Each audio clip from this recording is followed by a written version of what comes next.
रादौर के गांव गुमथला में यमुना नदी पर हुए बाढ़ बचाव कार्य की स्थानीय लोगों ने की जांच की मांग।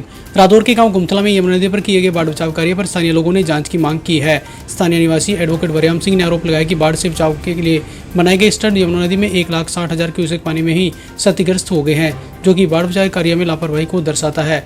सोमवार को उन्होंने कहा कि उनके द्वारा पहले ही सरकार और प्रशासन से मांग की गई थी कि बाढ़ बचाव कार्य की वीडियोग्राफी होनी चाहिए ताकि कार्य में किसी भी प्रकार की कोई कोताही बरती नहीं जाए, लेकिन इस दिशा में कोई काम नहीं है, जिसका नतीजा कि पहले ही पानी में कई जगह से बाढ़ बचाव कार्य में ही लापरवाही देखने को मिल रही है। उन्होंने सरकार से मांग करते हुए कहा कि बाढ़ बचाव कार्य समय पर करवाए जाने चाहिए ताकि उसकी जाँच भी हो सके।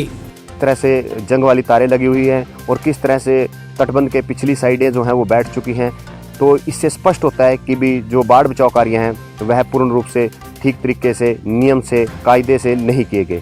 और इससे पहले भी उच्च अधिकारियों को बताया गया था कि बाढ़ बचाव कार्यों में कोताही बरती जा रही है, इसकी वीडियोग्राफी में जांच होनी चाहिए, परंतु किसी प्रकार की कोई जांच नहीं हुई और न ही अधिकारियों ने कोई अवलोकन किया। और प्राथमिक दृष्टि में ही देखने से पता लगता है कि बाढ़ बचाव जो कार्य किए गए हैं उनमें कोताही बरती गई है। हरियाणा सरकार व केंद्र सरकार हर वर्ष करोड़ों रुपए बाढ़ बचाव क्षेत्र के लिए भेजती है, परंतु इसी तरह से जब जमुना का पानी उफान पर आता है तो बाढ़ बचाव कार्यों को पूर्ण किया जाता है और उस समय न तो कोई जांच हो पाती है और न ही नियम और कायदे जांच के माध्यम से हरियाणा सरकार व केंद्र सरकार से मांग करते हैं कि इस बार जो बाढ़ बचाव कार्य किए गए हैं उनकी वीडियोग्राफी में जांच कराई जाए और किसी निष्पक्ष एजेंसी से उसकी जांच कराई जाए ताकि जो भी दोषी ठेकेदार या जो भी मिलीभगत अधिकारी है उस पर कार्रवाई की जा सके। वहीं इस बारे जब सिंचाई विभाग के एसडीओ सत्येंद्र कुमार से फोन पर बात की गई तो उन्होंने बताया कि खेतों से बरसाती पानी आने के कारण कई जगह से स्टड के साथ लगी मिट्टी बह गई थी, जिस पर मिट्टी के कट्टे डलवाकर मजबूती दी गई है। रादौर की साई कॉलोनी में भैंसे चोरी के मामले को लेकर प्रभावित ने डीएसपी को ज्ञापन सौंपकर की कार्रवाई की मांग। रादौर की साई कॉलोनी में 28 जुलाई की रात को एक दूध की डेयरी से चोरी हुई 3 भैंसों के मामले में थाना प्रभारी की कार्रवाई से असंतुष्ट कॉलोनी के लोग सोमवार को डीएसपी रादौर रजत गुलिया से मिले और मामले में उचित कार्रवाई की मांग को लेकर एक ज्ञापन सौंपा।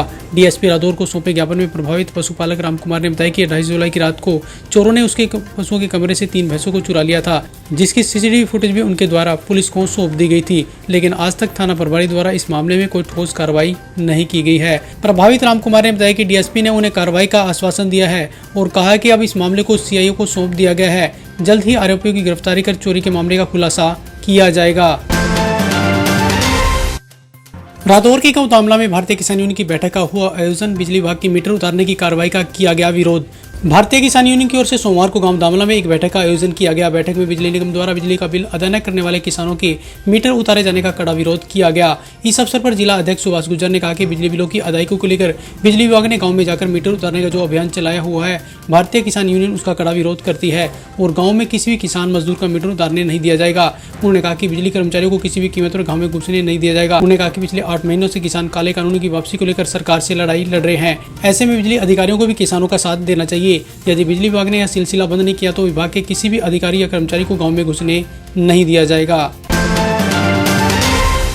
रादौर की घेसपुर कॉलोनी में सीवरेज की ब्लॉक लाइन को खोलने की मांग को लेकर धक्के खाने पर मजबूर कॉलोनी वासी। रादौर की घेसपुर कॉलोनी के लोग कॉलोनी में सीवरेज की अटी पड़ी लाइन को खुलवाने के लिए धक्के खाने पर मजबूर हैं। कॉलोनी के बिट्टू, मनोज, करण सिंह, जयपाल, बलकार, सुखदेव आदि ने बताया कि उनकी कॉलोनी में सीवरेज की लाइन पिछले कई वर्ष से गंदगी से अटी पड़ी है, जिस कारण गंदा पानी कॉलोनी में जमा हो जाने से मक्खी व मच्छरों की संख्या में लगातार इजाफा होने से बीमारियां बढ़ रही हैं। उन्होंने कहा कि इस समस्या के समाधान को लेकर उन्होंने जलापूर्ति विभाग व पंचायत से भी कई बार गुहार गए, लेकिन उनकी इस समस्या का आज तक कोई समाधान नहीं हुआ है। सोमवार को वे बीडीपीओ के पास इस समस्या को लेकर गए थे, लेकिन वहां से भी कोई आश्वासन नहीं मिला है। फिलहाल उन्होंने प्रशासन से उनकी कॉलोनी में अटी पड़ी सीवरेज लाइन को खुलवाने की मांग की है।